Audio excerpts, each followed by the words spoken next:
Okay, we're live. Woohoo.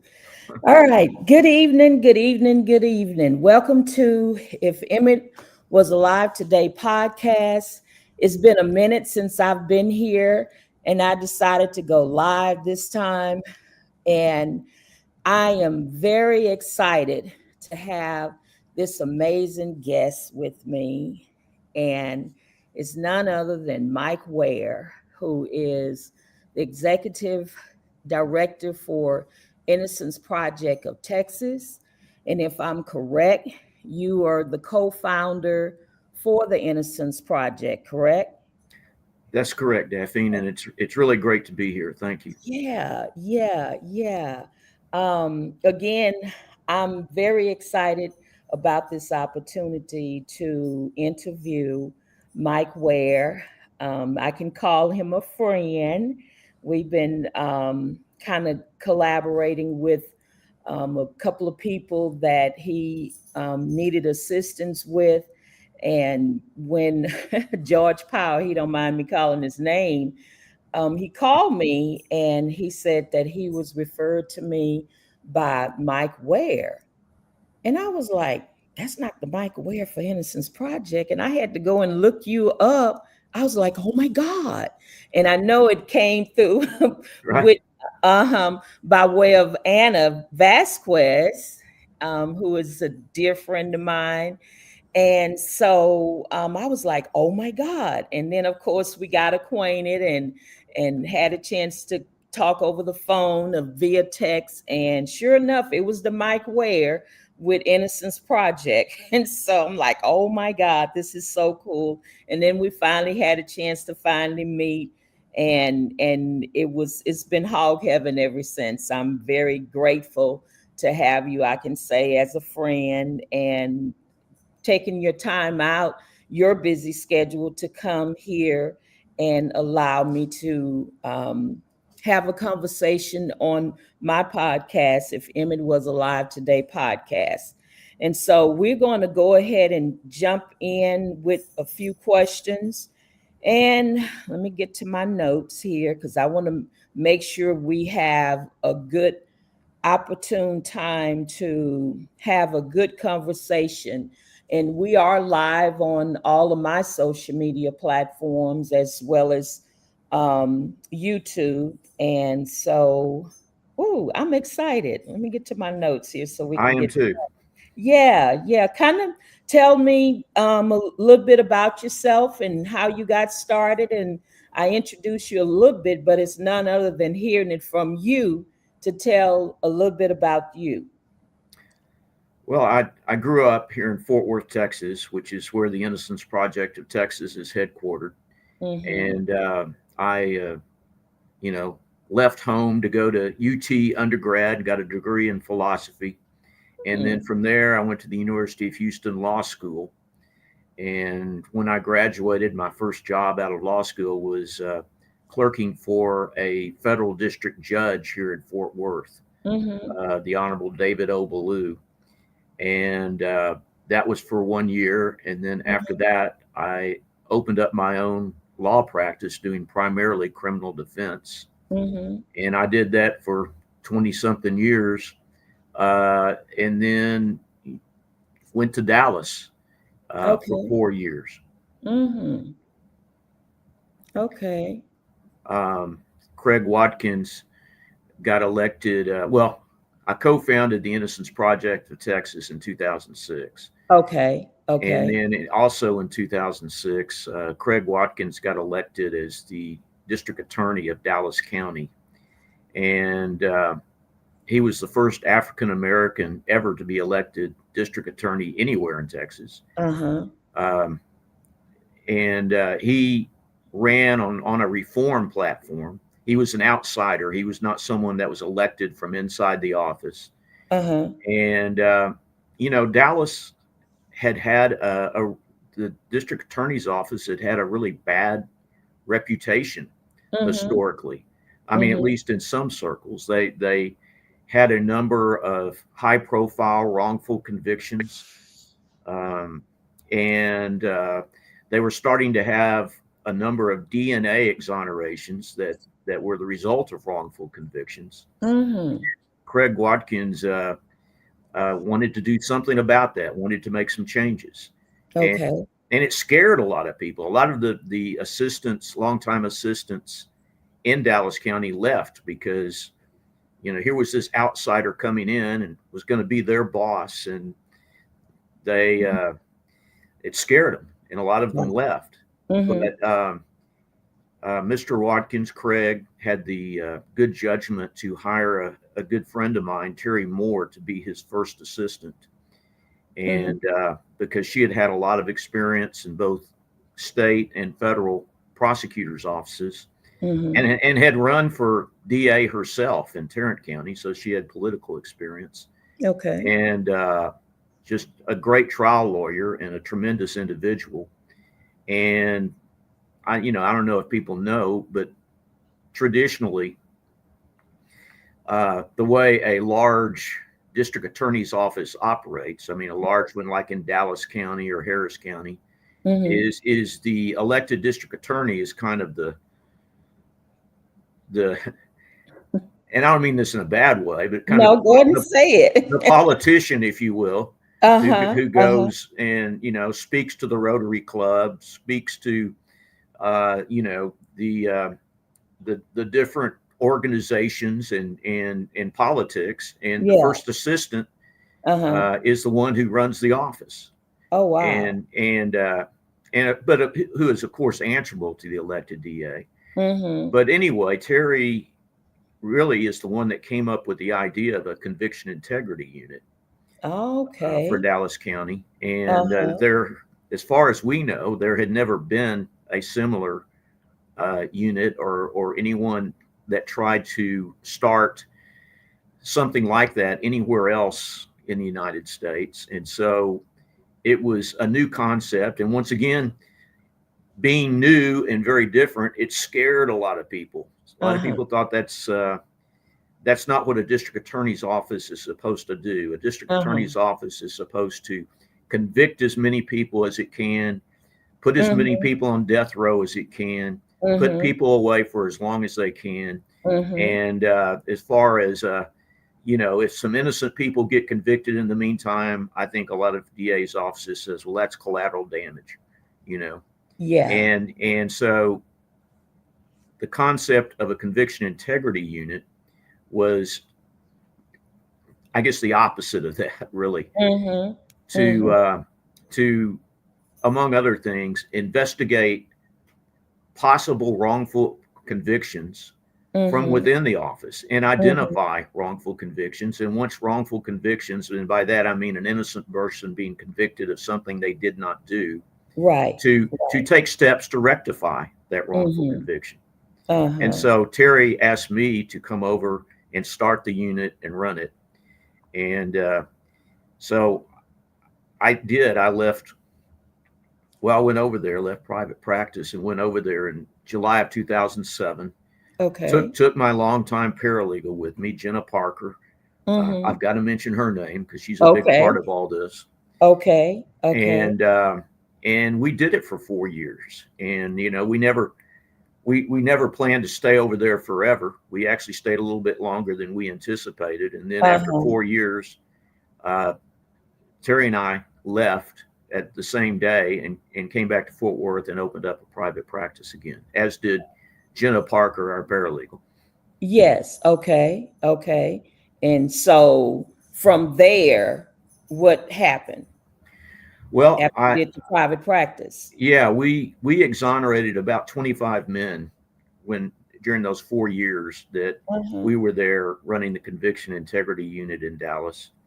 And Okay. so I came back into private practice and, of course, rejoined the Innocence Project of Texas, um, which was going strong at that Mm-hmm. point. Okay. But, of course, I couldn't be a part of it while I was in the district attorney's office, Right. Right. although we did work with the Innocence Project of Texas. Mm-hmm. And so, started. I was on the board of directors and started, taking pro bono innocence cases and Mm-hmm. litigating them along with, my private practice. Okay. Okay. Wow. And so the integrity unit, so it originated in Dallas, correct? That's correct. Uh-huh. And then from there, the other cities. So we have one here in Houston. Yes. Is there one in Dallas? How is it spread out? Yeah. And they're all over the United States now. Okay. Um, Dallas, we started it and we were successful enough. We were, I think very successful. And, Mm-hmm. and we received a lot of favorable publicity because of our success. Okay. And so I think, the other district attorneys around the nation were, taking careful notes and Uh-huh. thought that this looked like a good thing Mm-hmm. and was resulting in good things happening and favorable publicity Uh-huh. and so um, they sprung up in Brooklyn, in Los Angeles, all over, and in Mm-hmm. Texas. We were Dallas County, but Harris County and Travis County, Tarrant County, Mm-hmm. the bigger, more populous counties, all Mm-hmm. started their own conviction integrity units. Okay. Okay. So based on having that integrity unit, how are the cases, what type of cases are they able to handle? I mean, I know the DNA is big, but then you have um incidents where somebody want to recant their story, or you have the ones that maybe the prosecutor didn't show evidence or whatever. What Right. type of cases? Well, all kinds of cases. Mm-hmm. Um, in Dallas, most of the initial cases were DNA cases. Okay. But and they were very, I guess, eye opening because you would get this DNA evidence that would absolutely exonerate the defendant, and in many Mm-hmm. cases, absolutely identify without a doubt the actual perpetrator. Okay. And that they were, of course, number one, that's a great thing. Mm-hmm. That our system, although it makes a lot of mistakes and some profound injustices, Mm-hmm. that there is, in most cases, a mechanism by which the mistakes can be corrected to some Mm-hmm. extent. Mm-hmm. Um, but learning from those cases, you start to learn that the causes of those wrongful convictions um, occur in cases where there is no DNA, and so you know I believe over the 4 years that I was there, learned Mm-hmm. to assess non-DNA cases in an informed manner. We certainly didn't um, disregard them simply because there wasn't DNA. Mm-hmm. We could look at, say, a Chris Scott's case and say Okay. there's no DNA in that case, or Richard Mm-hmm. Miles' case, there's no Mm-hmm. DNA, but yet all of the red flags Mm-hmm. that we were able to spot from the wrongful convictions that we were able to identify through DNA were Mm-hmm. present in these cases. And so, we were able to do other kinds of investigations to establish whether or not a particular individual uh, was innocent or not. Mm-hmm. Okay. Okay. So then, and we've had this conversation before, but how do you handle the case where, if the DA's office is able to take it, which here in Harris County, they don't necessarily handle a case that might have someone who wants to recant their story? And so how can you get that case to where, and I'm just thinking from a layman point of view, if the person want to recant their story, can they be subpoenaed? I mean, what is it? What type of evidence would we need to get that type of Well, story up? sure, Mm-hmm. sure. I mean, you're talking about, I guess, quintessentially a recanting victim, for example, Mm-hmm. Mm-hmm. in maybe a sexual assault case. Mm-hmm. Um, I the the courts, and for whatever reason, um, are very skeptical of recantation cases. Mm-hmm. Mm-hmm. Um, you're going to have a hard time proving to their satisfaction that the recantation is more credible than the original trial testimony, for example. Okay. But they have, in writing their opinions, have laid out things that they would recognize as indicating a credible recantation. Mm-hmm. And so, if when you have one of those cases, you have to be aware of what it is that makes a credible recantation, and Mm-hmm. and maybe more pointedly, what the Court of Criminal Appeals believes makes a credible recantation, Okay. and investigate the case that way. I mean, our most probably our most well-known case that was, I mean, there were other aspects, but it was oriented around a recantation, is the San Antonio 4 case with Ana Vasquez. Yes. Yes. And, um, and of course, I mean, it was a credible recantation. It was supported by the recantation was supported by physical evidence.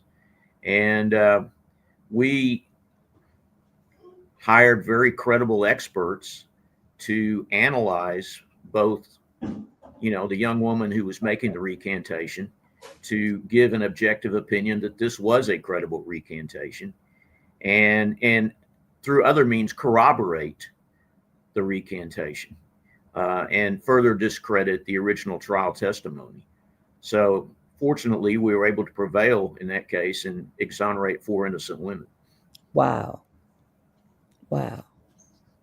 Yeah, that one, yeah, Aniston case was crazy. That, Yes. yeah, that one. I mean, people do the most, Mike, and cause people's lives to change. And it's just sad how things happen. It's just sad, and it makes me sad because the fact that we're in the process of trying to handle the case, and it is the recant case. And so I'm not going to give up. In other words, I know that there is hope, and I'm not going to give up. So this year we talked about, in our Catalyst for Change community forum, we talked about, under wrongful conviction, the root cause of wrongful convictions. And so kind of get my first question here. That's like a really good question. Okay.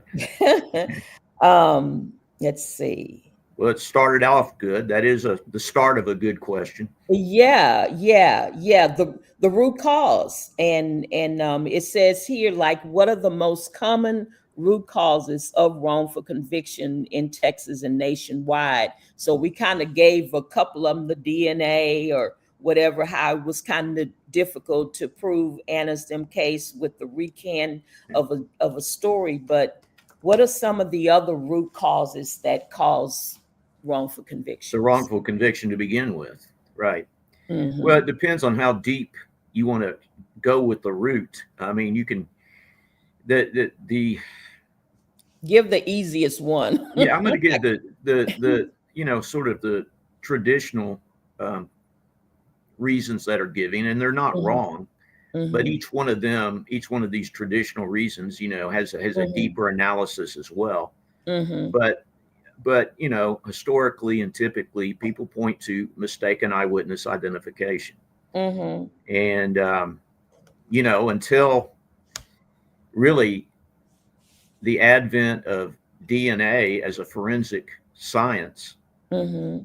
um, people thought eyewitness identification was probably the most reliable evidence there that could exist, and in fact, it's probably the least reliable. Mm-hmm. I mean, not that it's never reliable, but Mm-hmm.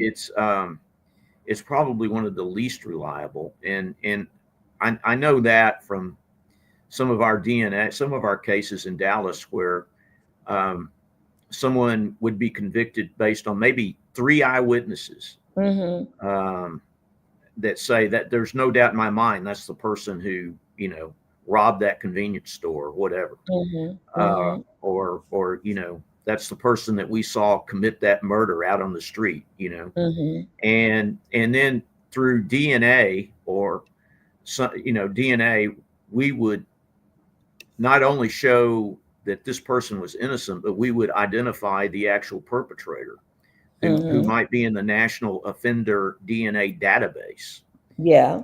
and then compare photographs of the two, for example, and they look Mm-hmm. nothing alike.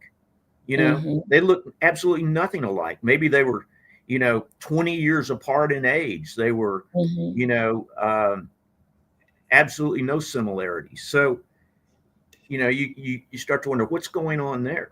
And Mm-hmm. in cases where we're able to get the witnesses to talk to us, kind of the universal answer is, well, the police told us who to choose. Right. Right. So, so you can say that's mistaken eyewitness identification, or you can Mm-hmm. say that's police misconduct. Mm. Okay. Okay. Okay. All right. We have, and I have my comments up already, and we do have our first question that's helping us out here in the audience. It says, "What about a coerced person and zero evidence? A person that was coerced, I guess that would be kind of connected to the recant story. So if the person was coerced to tell a story and get someone convicted, but there was no real evidence." Well, there's coercion in all aspects of the criminal Mm-hmm. justice system. I Mm-hmm. generally think when I think about how coercion can result in a wrongful conviction, I think of a coerced confession, for example. Um, and I mean, I'm not sure if that's what this person was asking about, but I can say that false confessions are also a leading cause of wrongful convictions. And once again, DNA testing, post conviction Mm-hmm. DNA testing has proven that. Mm-hmm. And that's a whole false confessions are a whole nother topic that had been studied extensively, and Mm-hmm. it's really pretty fascinating. But Okay. but um, and some of them are coerced, um, and it's pretty fascinating with the way the police are able to coerce a confession, Mm-hmm. without actually waterboarding or physical torture, but Okay. but Yeah. but they're taught to do it. I mean, there's a whole school called the Reed technique, and they're taught how to get, and of course they would deny it, but the Reed technique has caused all kinds of false confessions, Hmm. and once again, that's its own topic in and of itself. Mm-hmm. But I think it's kind of like with eyewitness identification. If people hear once someone has said something or Mm-hmm. has signed a piece of paper that Mm-hmm. was not even typed up by them, but there is something that the police can now say is a quote unquote confession, that word is very powerful. Okay. And everybody thinks, oh, well, they confessed. There's no way this person's not guilty. I mean, they're Mm-hmm. almost guilty by definition if they confessed. Mm-hmm. But in Mm-hmm. fact, the proven exonerations that we know about, many of the original wrongful convictions were as a result of false confessions. They were deemed to have confessed Mm. to a crime they had nothing to do with. Kind of like back to the Central Park Five. That's an example. Uh-huh. That's a good Uh-huh. example. Yes. Yeah. Yeah. The young man who went in to just check on his friend, Yeah. and he got the whole 9 yards as if he actually committed the crime. And he Yes. wound up spending more time. And I mean, you're talking about got the bad end of the stick. And That had was nothing to do with it. nothing, nothing. And I be wanting to watch it sometime just for the purpose of watching it, but it just it devastated me to see that particular part of the case that happened. And Well, so and here recently, and it, I have gotten some involvement in this case here recently. The yogurt shop murders in oh yeah. Austin. Uh-huh. Um, there was a documentary that recently came out about it. Mm-hmm. I mean, by recently, I mean maybe 6 weeks ago. Yeah, uh-huh. And I then, remember. and since that time, Uh-huh. they have now, through DNA, identified the actual perpetrator, who was a serial murderer, and had no relation to these four guys, two of whom falsely confessed. Uh-huh. Um, so that's another recent example of Yeah. you know Oh and yeah, I remember. Did you go to the event to meet with the who were you supposed to meet with on October the 2nd? yeah, I met with one of the families of one of the four men at Uh-huh. over there at UNT Yeah. for on Wrongful Conviction Day. Yes. Uh-huh. Okay. Okay. Yeah, I remember you talking and you was going to go to meet with them. Wow. Wow. Okay, so and you pretty much answered this question. It was about the false confession and the eyewitness testimony, flaws with forensic science, and can cause all of those wrongful convictions. Right. Uh-huh. So what about, can we talk about the role of the prosecutor? Well, I don't know why I can't talk. I guess it's late for me. The prosecutor. Okay, Mike, say it. For the prosecutor's misconduct. Yeah. I mean Uh, that happens, mhm, and it's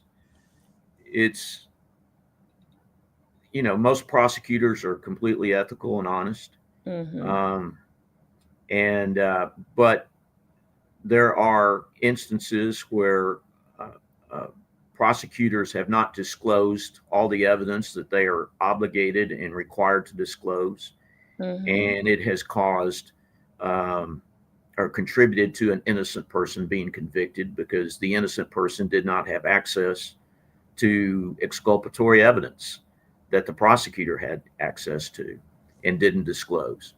I'm not saying it happens regularly, but it does mhm. happen, and is certainly one contributing cause to wrongful convictions. And so I guess it's like, what would cause them to withhold the information? Why? I mean, Yeah, well, it could be it could just be ignorance, okay. as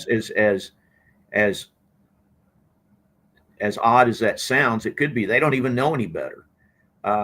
It's hard to believe that that's the case anymore Mhm, with as much publicity as wrongful convictions have gotten. mhm, All prosecutors should be well acquainted with the Brady law. mhm, mhm, It's been the law since 1963. mhm, And of course, mhm, Brady versus Maryland was a mhm, Supreme Court case that prosecutors are obligated to disclose material exculpatory or mitigating evidence to the mhm. defense, and Yeah. intend to withhold that as a violation of due process. Mhm, Um, mhm. the other thing is, I mean, it's trials are competitive.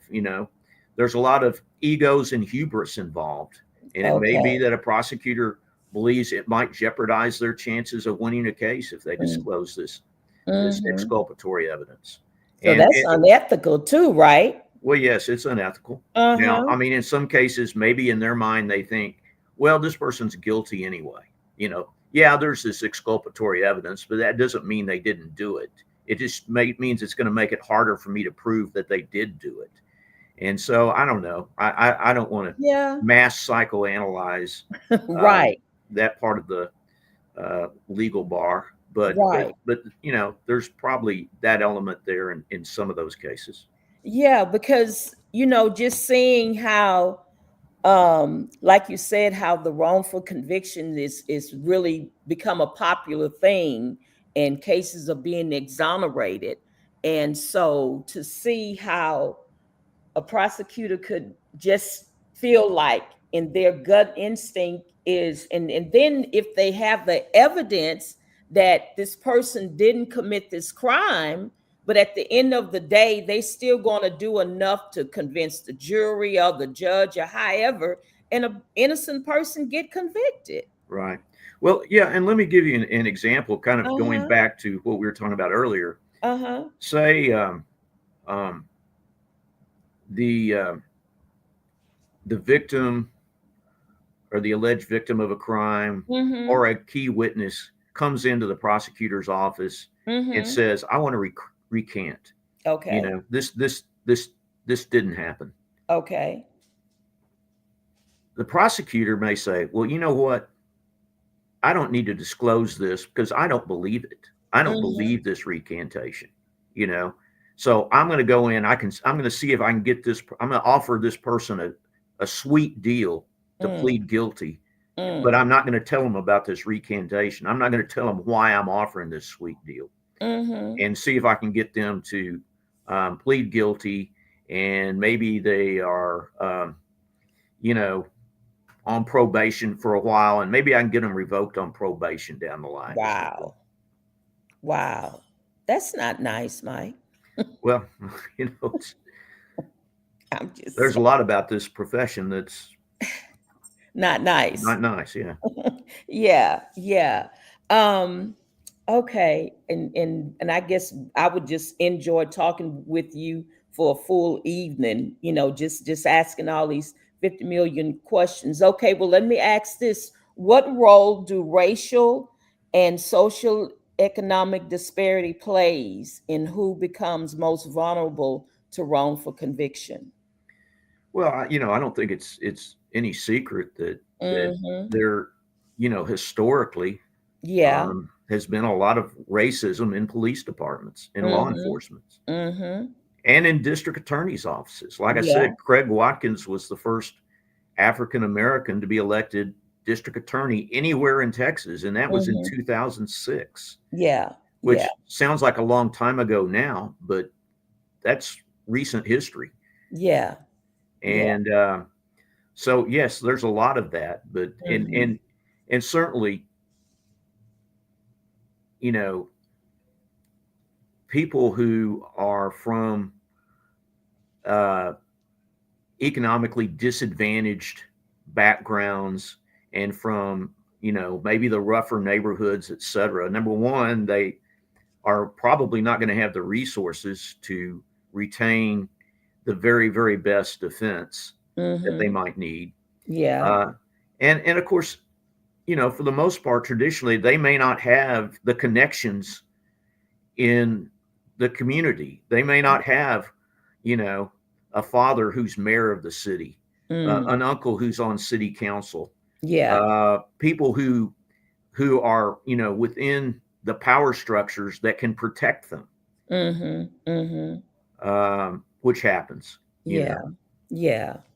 Yeah. Yeah, well, like you say, this is it's alive and well and it's been happening for centuries, and that's the reason my daughter, as I stated, thought that if Emmett Till was alive today, what would be his thoughts? But we'll save that for last. So let's kind of go look at the human impact. of this wrongful conviction. Can you tell us one case that deeply shaped your understanding of how wrongful conviction affect the lives and families? Well, I think they all do. I mean, we've got 41 exonerations here with the Innocence Project of Texas. We had Mm-hmm. 25 in Dallas, and so it's hard to pick out a single one. So I'll just start with our most recent one. Okay. Um, Joe David Padron was convicted of capital murder in Corpus Christi, Nueces County, back in 2004. Mm-hmm. The state sought the death penalty against him. They Okay. did not get the death penalty. They did get a conviction, but they Okay. got an automatic life sentence. And he had a co-defendant at the time who did get the death penalty and did get executed.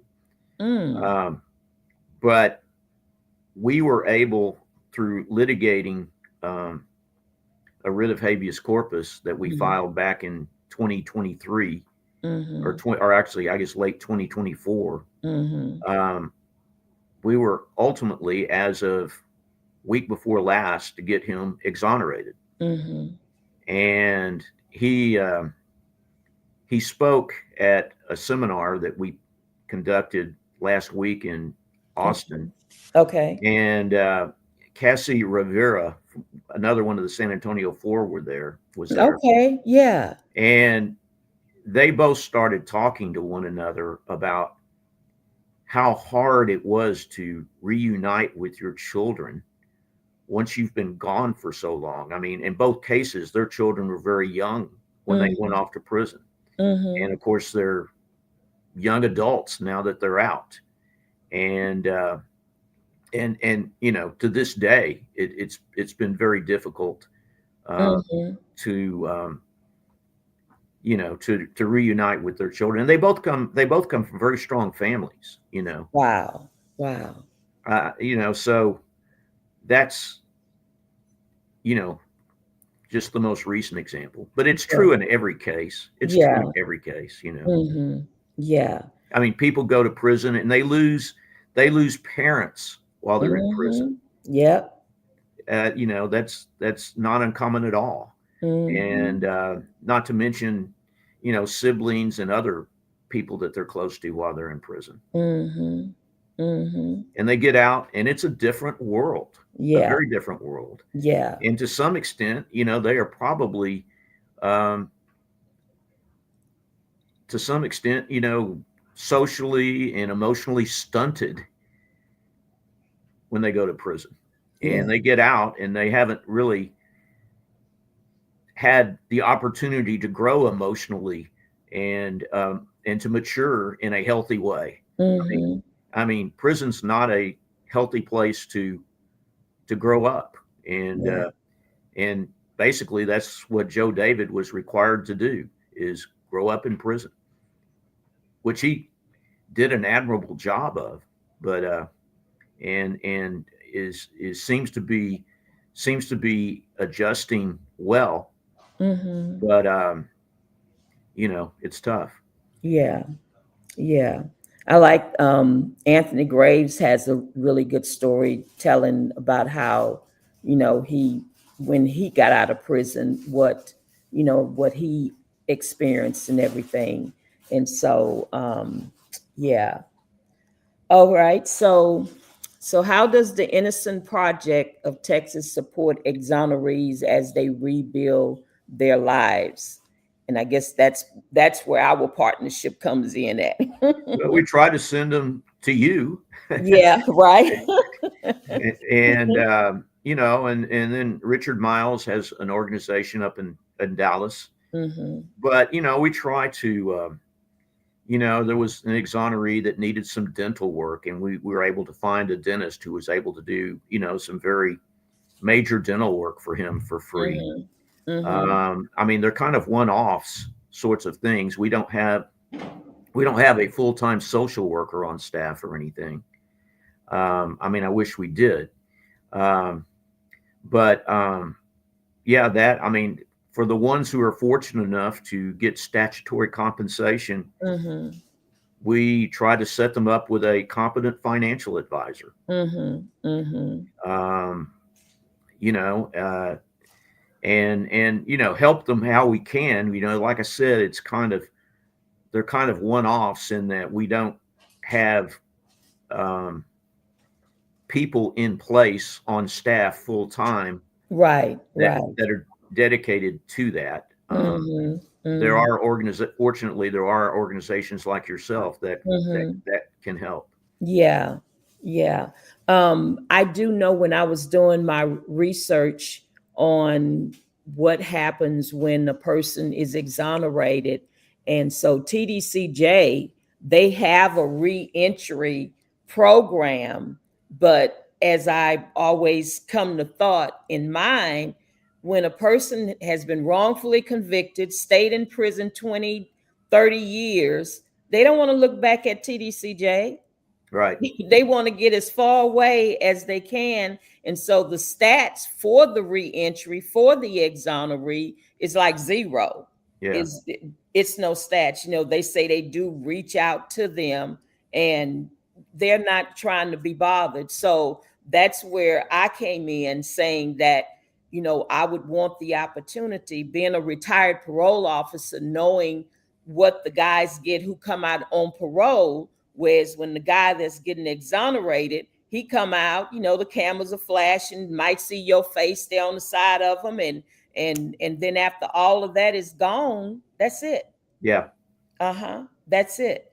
And our goal is to tackle that mental health, because that's like one of the biggest things that I'm sure they're having to deal with.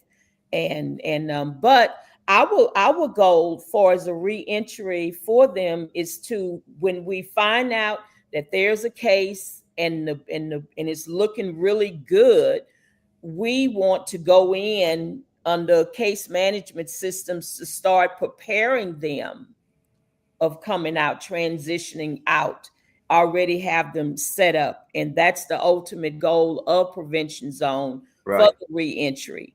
So it's Well, a, that's really great, and there's yeah, a huge need for that.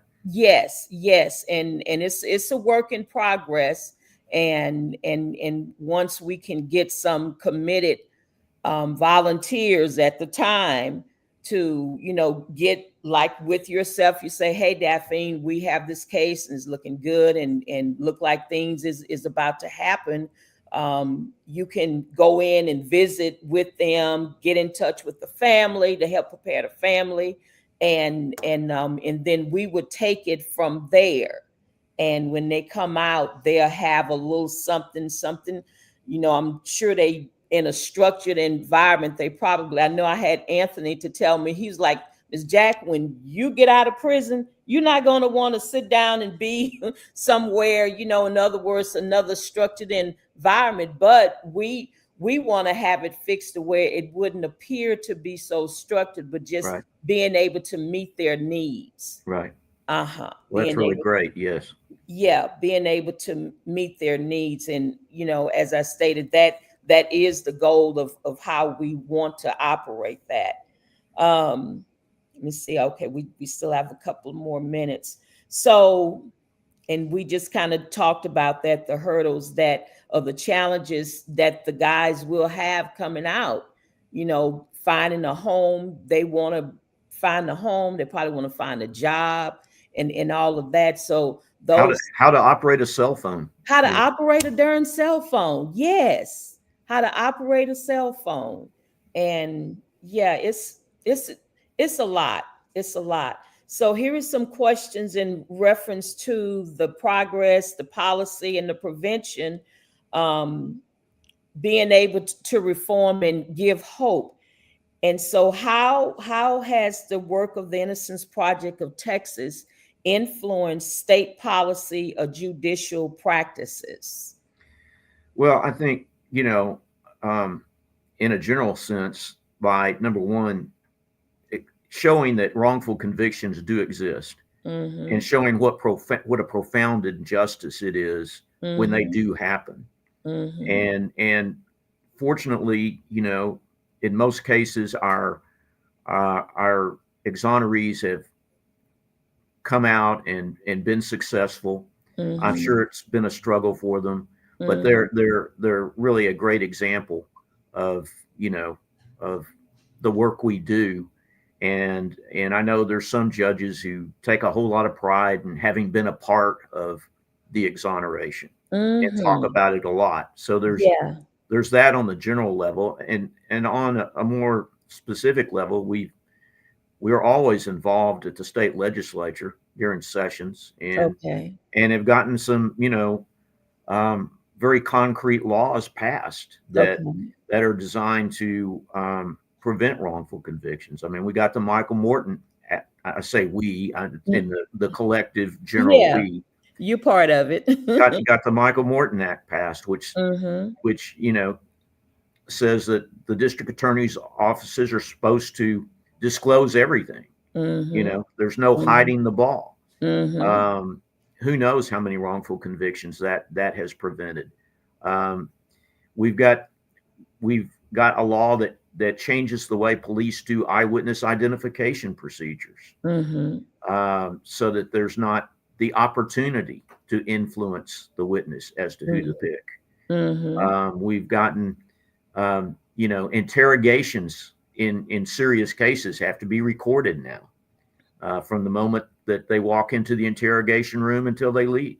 Mm-hmm. Um, the way jailhouse, I call them misinformants, the way Mm-hmm. jailhouse misinformants are handled, Yeah. are now regulated by the Code of Criminal Procedure. Mm-hmm. Those are just, some of the concrete examples of legislation that we have Mm-hmm. participated in getting passed Yeah. to prevent wrongful convictions. Yeah, yeah. And that's good to know because so many people who don't keep up with the laws and things like that. That's why it's very important. I have all these tabs open here on my computer because I'm looking seeing what Austin have going on. And then my daughter tell me, Mama, take off some of those tabs, just slowing your computer down. But I want to be on spot and on key, with things that are happening and going on with the Right. legislation.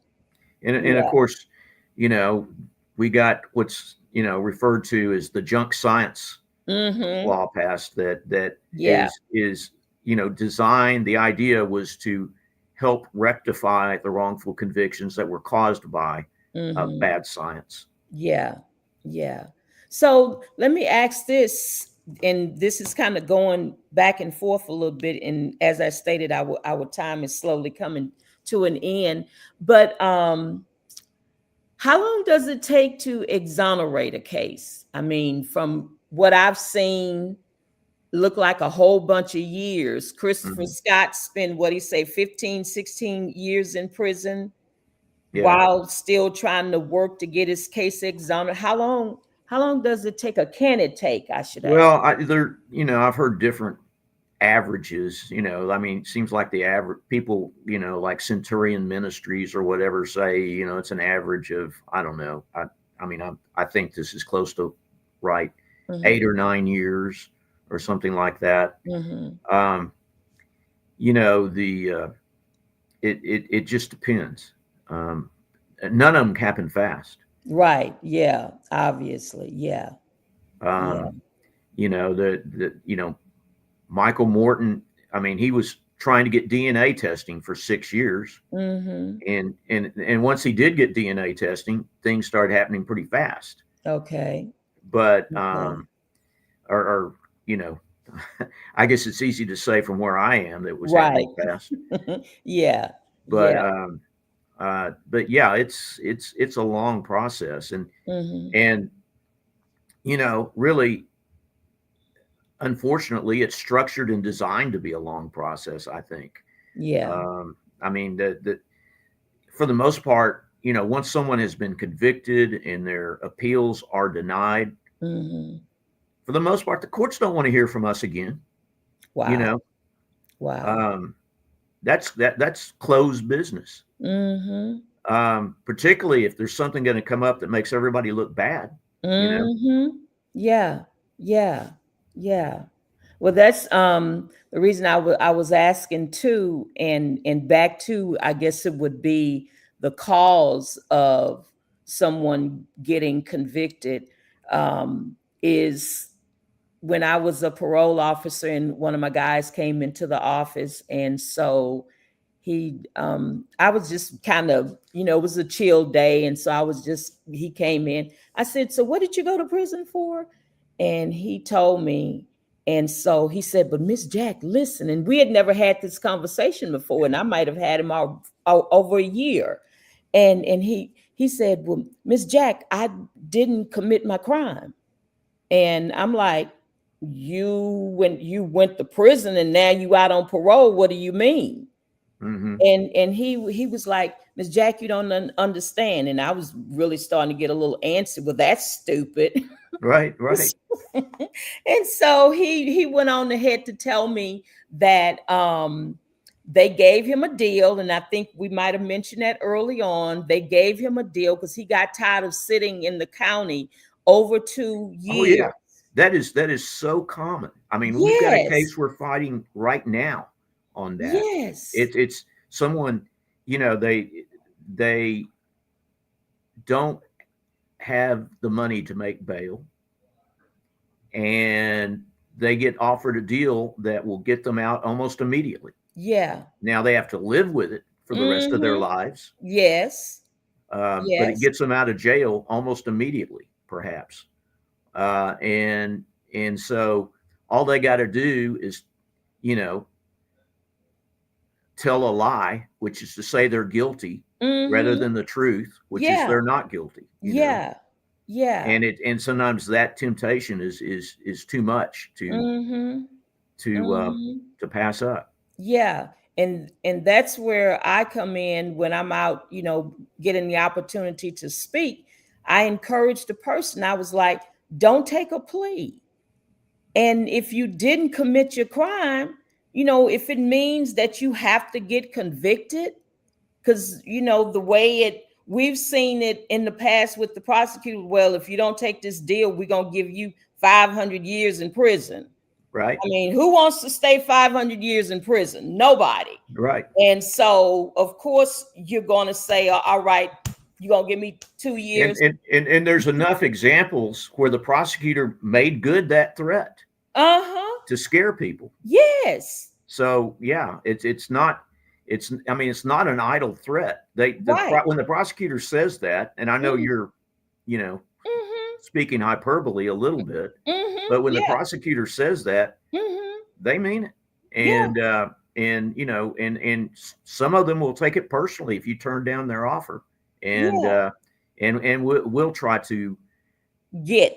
hang your scalp on their Uh-huh. wall and Exactly. say Exactly. this dumbass could have taken 5 years. Uh-huh. Now he's doing life, you know, and It's bad, Mike. that's a trophy, you know. Yeah, but that is so wrong. It is. It's awful. That is so wrong. And I guess that's why, we were talking about me going to law school. And I was thinking of, if I went back in the early days, I wanted to become a prosecutor. So I would probably lose my job. Because if somebody come along and they say I didn't do it, and my boss is probably saying you better win that case, I would probably have to quit, Yeah. because Yeah. I wouldn't have that type of mindset to convict somebody who did not commit their crime. Yeah. I just Or, wouldn't. or that you had a doubt about, you know, you Say it know, again. or that you had a doubt about. Yes, yes, yes, yes. If I get an instinct that something could be wrong with this case, then yeah. If a good prosecutor who has a reasonable doubt that the Mm-hmm. person is guilty should not seek to Yeah. find that person guilty. Yes. They should dismiss the case. Yes. If they Yes. themselves have a reasonable doubt about it, Mm-hmm. they shouldn't. You hear prosecutors say, "Well, I don't know one way or the other, so I just turned it over to a jury." Well, if That's they've got a doubt, they should dismiss. exactly. And I would have been that prosecutor, like the clients that we're working with now, not having a good enough evidence, not seeing the flaw in the story. You get people that testified, and it was just a jacked up case, and now we can't even find a transcript. Who Yeah. loses a transcript? Yeah. You know, why is the transcript missing? Right. And so, yeah, that's why I have faith that that case is going to be over, and I want you to help us celebrate. And Okay. so, but but anyway, let's see. Let me see. Where am I? Because this is I appreciate you so much. You're a really good friend, Mike. Golly. Well, likewise. Thank you. Yeah, you're a really good friend. God dog it, and lost all my stuff here. But just kind of bringing everything to a close, and I don't really have any more questions that came in. Um, so the title of this podcast is If Emmett Was Alive Today podcast. And just thinking, put your imaginational cap on. What would Emmett Till think of wrongful convictions today if he had lived? What are your thoughts? Use your imagination. What if? Gosh. Yeah. I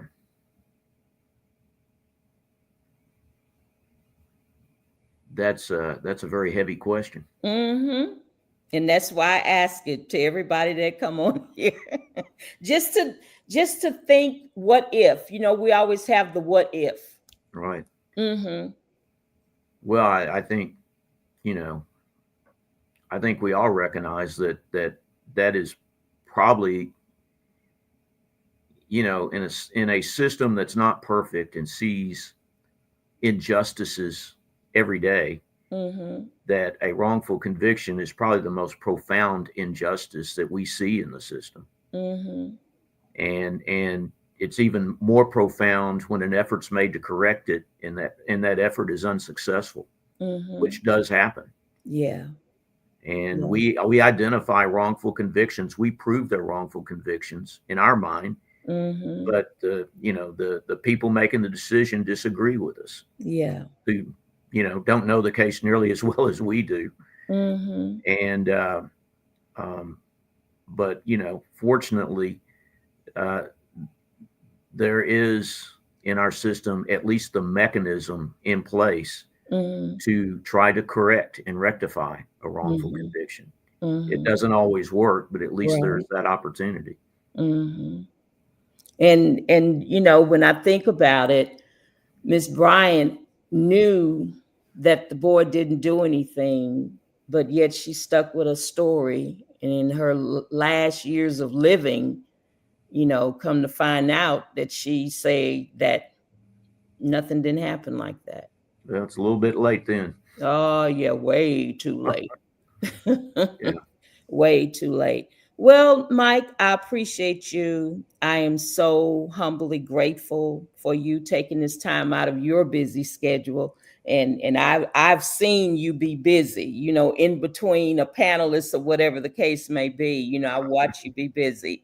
And I just totally appreciate you and for giving us an insight on the root causes of wrongful conviction. And let me ask this before we close.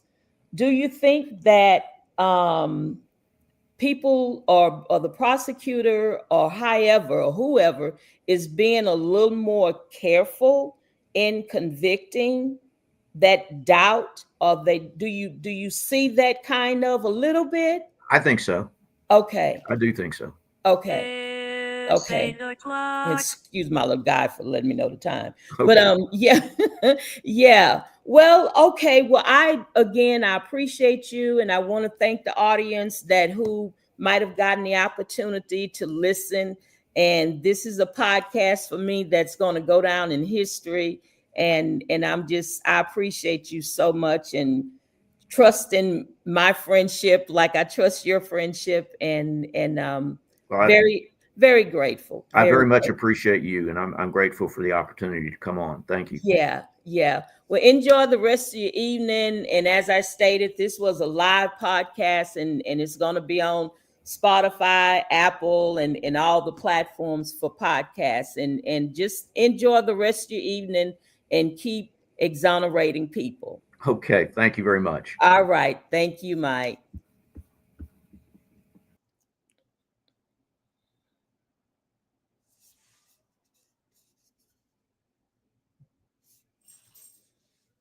Okay. And that was our show tonight.